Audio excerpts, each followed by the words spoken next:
Hi, I'm Beth and I run a tiny little company called Passport Tours.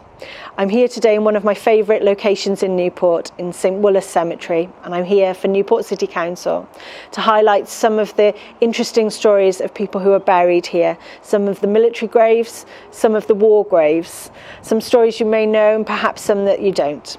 As you arrive through the main entrance to St Woolos Cemetery, one of the first things you'll see is right behind me. This is the Cross of Sacrifice, and it's a monument designed by Reginald Blomfield to show that there are war graves present. So you'll see these in cemeteries across the UK, and what it means is that there are at least 40 war graves.